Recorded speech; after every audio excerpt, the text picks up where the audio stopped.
Hey everyone, okay, so Tuesday treats, so let's just jump right in.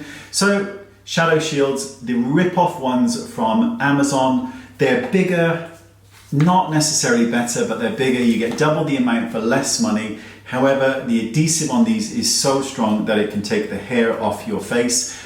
As I mentioned in a video I did on these, when I peeled it off from my eye originally, it was so painful that my eye was streaming with water. Bear that in mind, stick it on the back of your hand 2 or 3 times before you pop it under your eyes, but you get 60 in a pack for about £7. Couple of concealers that are really, really good. This first one is the Giorgio Armani, and then either I'm really old or the name is really small. Might be both. Here it is. It's a great concealer. Stop focusing on my face.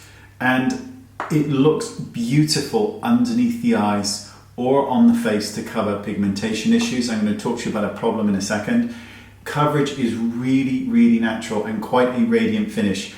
Only problem is the applicator.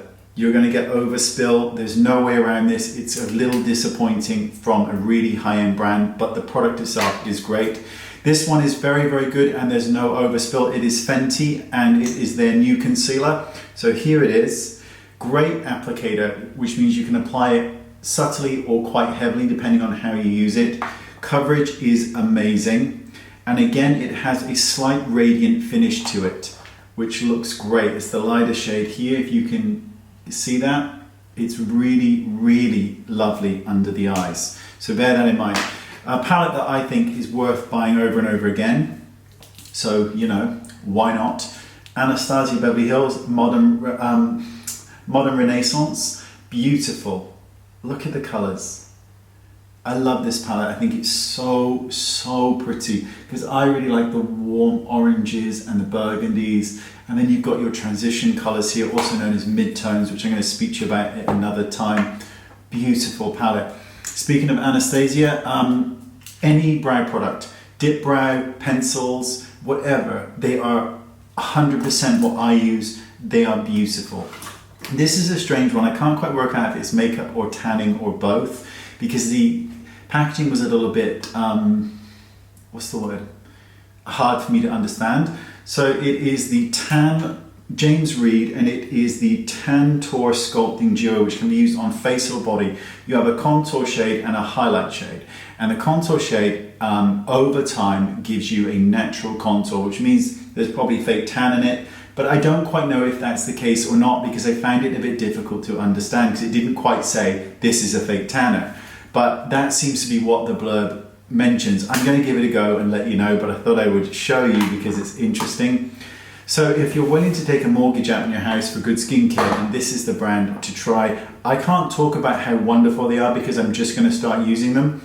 But so many people have told me how great they are. So it's Dr. Barbara Strum, and I got the Brightening Face Lotion and the Brightening Face Cream.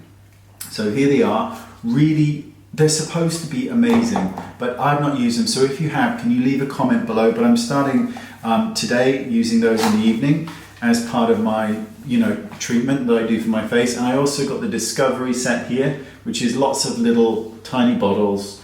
But if you have the money and you're interested, apparently they will blow your mind, so let's hope so. Glamglow Good In Bed. This is the Passionfruit Softening Night Cream. It smells absolutely heavenly. I'm a big fan of moisturizers at night because I use nothing on my face in the day other than sunscreen. And I use a moisturizer to buffer retin A. This is great. It smells heavenly, but it's just incredibly nourishing to the skin. And when you're using a prescription-based product, it's so welcome. It is so welcome. Speaking of another really good nourishing cream is Sarah Chapman London, and this is the Comfort Cream DeStress. And this is great. It also comes in a really cool case that lifts up and you push out the product that way, so you can mix things in there as well. Really, really good. And finally, 2 really lovely products. The first one I've spoken about before, but it's the Artist Lip Blush, and it is by Makeup Forever. This is great. I like to apply it to the lower lip, push the lips together like your gram would, then go over with a pencil, and then this again. But this also looks great scribbled on the face as a blusher, and the color is perfect for all skin types, this color, which is 300. And finally, the creme de la creme of high quality lipsticks goes to Trish McEvoy. This is Blush Nude, I believe. Easy Nude, nearly. It is so, if you've not tried Trish McEvoy makeup, you should, because she has the best makeup planners ever, and it was what it started to excite me almost 20 years ago. The red lipstick here, that's a true beautiful red here, and it is called Dressy Red. And if you're looking for that real statement lip, this is called Darning Plum. Look at that. I know. That's a vamp colour. It would look absolutely amazing. And finally, Dermatica, which is a prescription strength product, works really, really well. It's Retin-A or Tretinin. You have to get it online. There's a US version called Curology, so both links are down there as well. But this is what I use because I'm getting old and I need the prescription stuff. Is that it? Is that it? That's it. See you next time. Bye-bye.